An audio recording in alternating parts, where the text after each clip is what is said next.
හැමෝම හැමදාටම අපේ ළඟ ඉන්නේ නැහැ. ඒක තමයි ජීවිතයේ යථාර්ථය.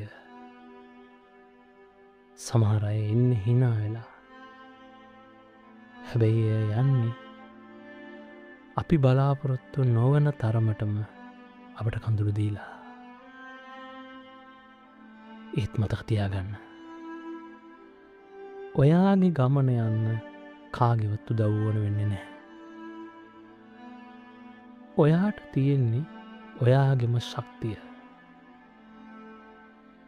තනියම hina වෙන්න. තනියම ජීවිතය දිනන්න.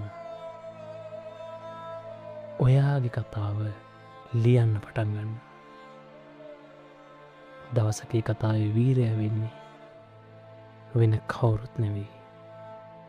ඔයාම විතරයි.